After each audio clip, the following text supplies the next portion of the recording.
koperasi yang kita canangkan. Minimal 70.000 koperasi merah putih baru, kalau bisa 80.000.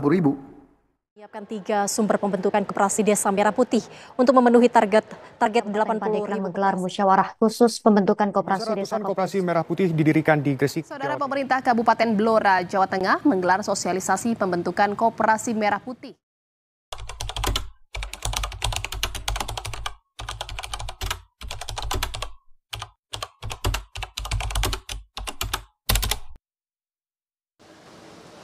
Baik, Assalamualaikum warahmatullahi wabarakatuh. Selamat sore, saudara-saudara. Baru saja kami selesai ratas dipimpin Bapak Presiden langsung, ya. Pesertanya banyak tadi. Ada Menteri Koperasi, BGN, Menteri Desa, Menteri Pertanian, BUMN, ada juga Himbara, Kapolri, Menhan, banyak sekali pesertanya.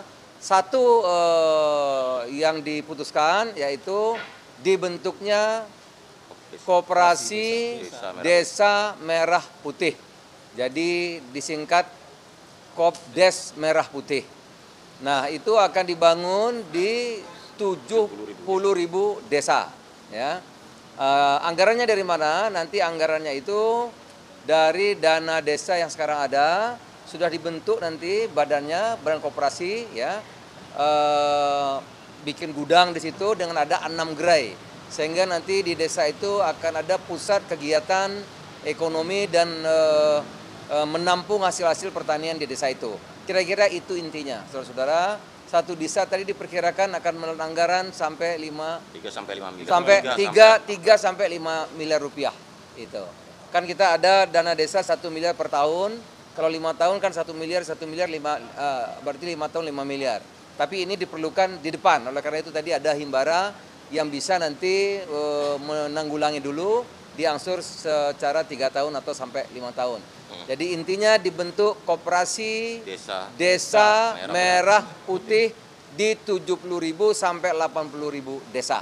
Saya kira itu. Jadi ada 3 model, 1 membentuk koperasi baru, 1 membangun koperasi baru, 2 merevitalisasi koperasi yang udah ada, yang ketiga membangun dan mengembangkan. Jadi ada 3 model. Kalau yang belum ada kita buka baru. Karena ada 64.000 kapoktan yang juga siap bermigrasi menjadi koperasi, gitu loh. Jadi nanti modelingnya seperti itu, tinggal kita lihat kondisi-kondisi koperasi-koperasi di desa-desa. Yang pasti dengan pembentukan koperasi Desa Merah Putih ini akan memutus mata rantai distribusi barang yang efeknya merugikan ke konsumen maupun ke produsen. Ya, supaya bisa lebih murah harga-harga di masyarakat. Yang terakhir Pak Mendes. Saya dikit saja, jadi dengan ada arahan Bapak Presiden tadi, karena Permendes nomor 2 tahun 2004 sudah keluar tentang fokus anggaran penggunaan dana desa, kami akan merevisi itu. Fokusnya kepada Koperasi Desa Merah Putih, ujungnya sama semangatnya, bagaimana suasana pangan, bagaimana yang lain-lain. Inti pokoknya desa semua maju, desa semua berkembang dengan baik, kita akan bangun desa, bangun Indonesia. Saya kira itu. Terima kasih. Wassalamualaikum warahmatullahi wabarakatuh. Bismillahirrahmanirrahim. Assalamualaikum warahmatullahi wabarakatuh. Selamat siang. Salam sejahtera bagi kita sekalian. Shalom, salve. Om Swastiastu. Namo Buddhaya, salam kebajikan. Kita tidak boleh selalu mengeluh. Kita cari solusi jangka pendek dan nanti solusi jangka menengah dan solusi jangka panjang. Jangka menengah saya telah minta semua unsur BUMN, PNI, Polri untuk turun tangan, dan saya akan siapkan biaya khusus untuk bangun gudang-gudang improvisasi. Yang sekarang tiap desa sudah berjalan berapa tahun program dana desa 1 miliar rupiah per desa per tahun. Dulu yang perjuangkan kita juga. 1 miliar beredar di desa menjadi 6 miliar di satu desa. Kenapa? Karena tiap hari untuk memberi makan anak-anak, Badan Gizi Nasional butuh beli telur, beli ayam, beli ikan, beli sayur, beli tomat, beli wortel, beli timun. Ini ekonomi desa, ekonomi kecamatan hidup.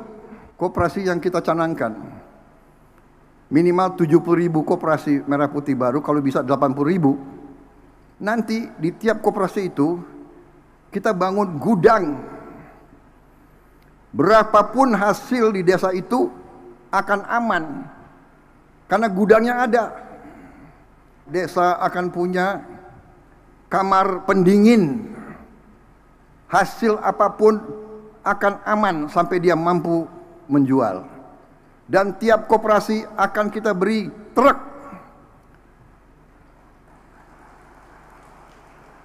Minimal 1 truk, kalau bisa 2 truk. Semua hasil dari desa itu bisa dipasarkan. Dan semua kebutuhan desa itu bisa diambil ke desa itu. Puluhan tahun keluhan rakyat kita, kalau panen harga jatuh, panen tidak ada yang ambil.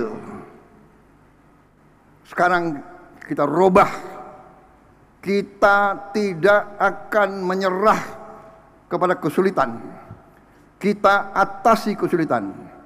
Karena Indonesia besar, pemikiran kita harus besar. Jadi insya Allah nanti, makanya saya minta tunggulah 1 tahun, 1,5 tahun. Kalau nanti semua desa punya gudang, punya rumah pendingin, kamar pendingin, punya truk, yang 1 truk lebih kecil ambil hasil dari sawah, yang 1 bolak-balik dari desa ke kecamatan dan kembali, aliran pupuk lancar, aliran produksi keluar dari pelabuhan-pelabuhan, Indonesia akan bangkit. Saya kira itu dari saya.